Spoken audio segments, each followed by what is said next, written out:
Hey, tu vas bien? Voilà, ça va. Et toi? Ouais. Eh ben écoute, ça va. Il fait beau aujourd'hui, donc on va pas se plaindre. Oui, Et il fait très puis, très beau. bah, ça me fait plaisir de partager ce moment avec toi. Bah oui, Alors, première question, qui tu es et pourquoi actrice et comment t'en es arrivée là? je suis Elise Barrio. J'ai 20 ans. Je vais parler des heures, alors je vais pas m'étaler. Alors voilà. Pourquoi actrice? En vrai, je sais pas trop. Depuis que je suis petite, j'ai envie de faire ça. Et je sais pas d'où ça m'est venu. J'ai pas de film qui a fait un déclic. J'ai pas de performance d'acteur qui a fait un déclic. Mais je sais que depuis que je suis 11 ans, enfin, je veux être actrice et surtout, je sais que je vais être actrice. Il y avait des gens qui me demandaient, Ok. et si tu n'y arrives pas et tout? Je disais, non, non, je serai actrice. Mais pas en mode pas modeste, je pense pas, mais genre juste en mode je savais que j'allais faire ça. J'ai fait du théâtre quand j'étais un peu petite, j'ai fait un an, j'ai pas trop aimé, du coup j'ai arrêté. Et après, plus sérieusement, j'en ai fait quand j'avais 15 ans. Et là, dans la compagnie de théâtre dans laquelle j'étais, j'ai reçu un casting pour un court-métrage.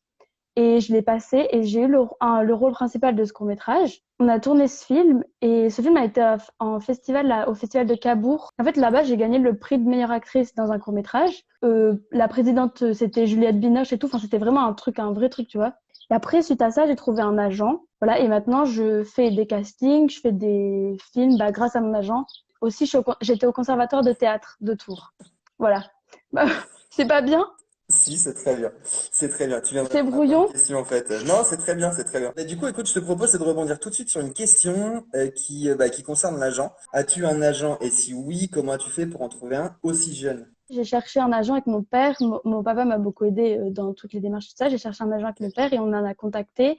Et en fait, grâce par contre au film que j'avais fait et au prix que j'avais eu, ça m'a aidé pour du coup rentrer dans une agence vu que j'avais déjà fait quelque chose. Ça veut pas dire que on est obligé d'avoir fait quelque chose pour avoir un agent, mais du coup moi ça m'a aidé. Alors, il y a une question sur la série Sam. À quel Hmm. âge es-tu arrivé sur la série Sam? Étant jeune, est-ce que c'était pas intimidant? Donc j'avais 18 ans. En soi, j'étais pas non plus bébé, enfin j'étais jeune, mais voilà, T'as j'avais 20 10. ans? T'as J'ai 20 20 ans? ans et je vais avoir 21 ans là. Tu pensais que j'étais nulle en maths? Je suis nulle en maths, mais là, j'ai réussi. Est-ce que c'était intimidant? Non, parce que j'avais déjà fait des tournages cette année-là, des gros tournages comme le film de TF1, où on avait tourné en Tchéquie avec des grands acteurs et voilà, et c'était un gros tournage. Du coup, j'étais dans l'ambiance et j'ai jamais trop été stressée ni intimidée par les tournages. Je trouve ça cool, les gens ils sont gentils. Non, j'ai pas trouvé ça intimidant. Toi qui as l'expérience des séries télé, quelle différence vois-tu entre série et cinéma? Ça, je sais pas parce que moi, j'ai fait surtout de la télé, même si j'ai très envie de faire du cinéma, mais voilà, j'ai fait surtout de la télé. Après, j'ai fait des courts-métrages et ça, je rapporterai ça plus au cinéma. Sur les séries, c'est ceux qui réalisent, c'est pas ceux qui ont écrit. Donc, ils sont commandés, on leur donne le scénario et ils doivent réaliser la série. Sur des Ok. courts-métrages, et je pense que c'est comme ça sur des longs qui sont d'auteurs, on va dire, c'est vraiment celui qui a écrit le scénario qui est là pour réaliser. On est un peu plus impliqué dans le personnage et la vision de la personne avec qui on est, du scénario et tout ça. Après, ça change en fonction des réalisateurs, mais en gros, je dirais ça, moi, par rapport à mon expérience. Mais ça peut aussi être donc plusieurs réalisateurs tout au long de la série. Toi, au niveau de quand tu travailles ton propre personnage, au moment où ça change de réalisateur, est-ce que ça change beaucoup de choses pour toi? En fait, ça m'a pas trop perturbé qu'il change. Ok. Par contre, dans la dernière saison, là, la saison 4, on avait un réalisateur génial parce que il avait vraiment envie, il était impliqué dans la série, pas comme si c'était lui qui l'avait écrit, mais presque. Et il avait vraiment envie de faire un truc bien. Il m'a donné plein de conseils. Moi, j'ai trop aimé travailler avec Jean-Marc. Donc oui, le réalisateur. Attends, du coup, je réponds à ta question. Oui, les différents réalisateurs font que le tournage est différent, font que notre approche au jeu est différente. Voilà, c'est ça ma réponse. Ok. Oui. Non, mais c'est cool parce que du coup, en tant que réalisateur, ça fait super plaisir forcément à entendre que toi, comédienne, actrice, tu ressentes l'énergie d'un Ah, mais réalisateur. c'est sûr. Et le fait de s'impliquer avec une énergie et une passion tout simplement pour notre métier, c'est pas parce qu'on fait du TF1 qu'on est obligé de le faire forcément voilà, avec une Ouais, certaine négligence. On peut le faire avec passion et non mais transmettre cette ouais, passion autour de nous, à notre équipe, à nos comédiens. Le moment précis que tu préfères sur un plateau. j'aime bien les essayages costumes Ok. parce que tu as une idée quand tu essayes les costumes de qui le réal ou la réal et la prod ont envie que ton personnage soit et je trouve toujours ça intéressant de faire les essayages costumes et aussi de se dire qu'est-ce que je vais récupérer après le tournage. Non, je rigole. Non, je rigole. Toujours sur. Pardon. Pardon, pardon. Ça t'arrive souvent, ça, sur un plateau? D'avoir des fous rires? Ouais. Aïe. Ben, pas super souvent, mais quand j'en ai, on se fait engueuler. Ben, la dernière saison avec De Sam, avec Fred et Fanny, celle qui joue ma mère et Fred Testo, il y avait une scène. On n'arrivait plus à arrêter de rigoler. Ils ont dû faire les plans sur Fred à la place de faire sur nous parce que Fred, il est trop fort pour pas rigoler. Fanny et moi, on était à table et on devait manger nos trucs. On explosait de rire. Moi, je disais toutes mes répliques avec la petite voix de tête parce que j'arrivais pas à parler normalement et tout. Et quand j'ai un fou rire, c'est vrai, faut m'engueuler.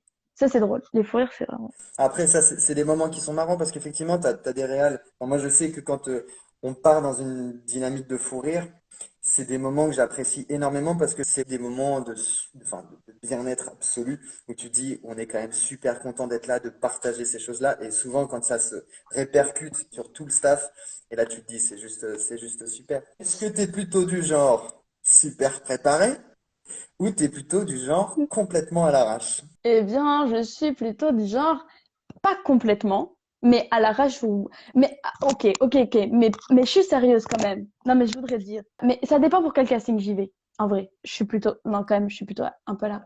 Pas à l'arrache, mais oui, c'est vrai que je peux apprendre mon texte dans le métro en y allant. Mais j'ai déjà regardé mon texte et je sais que c'est quelque chose que je peux apprendre dans le métro. Parce qu'en fait, c'est pas à l'arrache parce que j'ai la flemme de préparer tout, c'est parce que moi, je trouve ça plus efficace de faire ça comme ça. Vraiment, c'est vrai.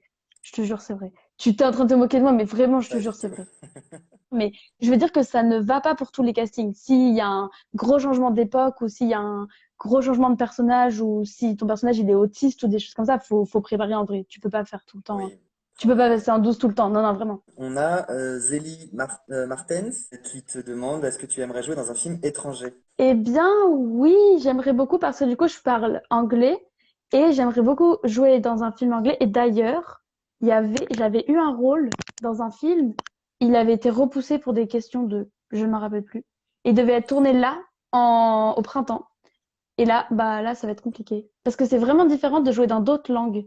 Ça fait ressortir des choses de toi qui sont complètement différentes. C'est drôle. Et tu parles français et anglais? Tu parles pas une autre langue? Et norvégien. Tu as des talents, il faut les dévoiler. Ouais. Non, c'est pas un talent? Bah, c'est pas un talent, je suis pas née avec. Mais j'ai travaillé. Enfin, je travaille. Tout à l'heure, tu parlais de court-métrage. On connaît un réalisateur en commun qui s'appelle Kayantan Guganantan. Alors, je sais pas s'il est là, mais on va lui faire un petit peu sa pub. Comme ça. Il est pas là! Il est Caillantan, qu'est-ce que tu fous? Tu as tourné avec lui. Est-ce que tu as un truc à nous dire sur la façon de tourner avec lui? Est-ce que c'était en quoi c'est un réalisateur intéressant? En quoi c'est un réalisateur passionnant? Eh bien oui, Caillantan, c'est déjà humainement, c'est quelqu'un voilà que c'est mon ami et voilà. Vraiment, honnêtement, c'est vraiment quelqu'un d'important parce que il est venu me voir à la fin d'un spectacle de théâtre. Je revenais du Canada, je crois.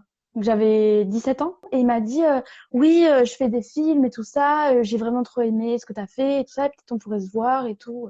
En fait, ça m'a trop touchée et en plus après quand je l'ai rencontré, j'ai trouvé hyper impressionnant et tout ça. Et je me suis dit, waouh. Et après, j'ai vu son travail. Quentin, il a vraiment une sensibilité, vraiment, vraiment, Quentin, il est hyper bienveillant. Et il est toujours là si j'ai besoin d'idées et tout ça, si j'ai besoin d'écrire des scènes pour ma bande démo et tout ça. Comment on fait pour te contacter? Est-ce qu'il faut justement se permettre, oser? Non, il faut contacter mon agent, hein. Moi, je parle pas aux gens directement. Je suis très sauvage, donc c'est vrai que non, non, bien sûr, il faut faire ça. Si j'aime bien le projet, Ouais, je c'est lis ça, le il faut scénario quand détailler même. quand même. Ouais. Ouais, ouais, ouais, quand même. Ah ouais, ouais, bien sûr, bien sûr. Sinon, ouais, faut pas hésiter à me demander. Avec Kayantan, vous avez fait des 48 Hour Film Project. Tu as même reçu des prix d'interprétation. Un prix, oui. Voilà. Et donc, du coup, la question, c'est est-ce que tu conseillerais aux acteurs amateurs de faire des marathons comme le 48 HFP ou est-ce que pour toi, c'est casse-gueule? Je pense que si t'es avec quelqu'un, un réalisateur en qui t'as confiance et que tu sais qu'il va savoir te diriger, bah, il y a pas de risque. Moi, quand j'ai eu mon prix en 2018 ou 19, je sais plus, eh ben, c'était que grâce à Cayentan. Sans bon réalisateur, sans meilleur réalisateur, il n'y a pas de meilleur acteur, c'est pas possible. Mais après, est-ce que c'est vraiment dangereux pour ta carrière? Je pense pas, tu vois, non, je pense qu'il faut le faire. Pour moi, c'est juste une évidence. C'est une aventure qui m'a apporté personnellement énormément de choses. mais il n'y a rien de, il y a pas, même si c'est le plus gros marathon du court-métrage au monde, c'est au contraire un énorme tremplin et une énorme expérience personnelle. C'est une aventure. Ah, on a Cyriaque Labergère qui te fait des Cyriaque, bah bisous. t'arrives tard, hein. Est-ce que tu peux nous dire très rapidement qui c'est et pourquoi? Alors il est là parce qu'il m'aime. Pas du tout. Alors Cyriaque est là parce que Cyriaque est un réalisateur avec qui j'ai travaillé grâce à toi, Alex, et grâce à Cayentan indirectement. On va juste dire le titre du film, du coup, qui est Forêt Noire, qui a été réalisé dans le cadre d'un festival organisé par les Tontons Filmeurs. Bon, il est Ok, faut 58, qu'on y donc aille. ouais, avant que ça coupe en mode un peu Oui, violent. Du coup, encore un grand merci oui, à tout le monde. merci à toi. Et puis je te fais plein de bisous et je te dis à très très vite. Profite À bien très, du déconfinement tranquille. gros bisous, Alex, et tout le monde. Salut, Enfin, bisous, bisous. merci beaucoup, à très vite.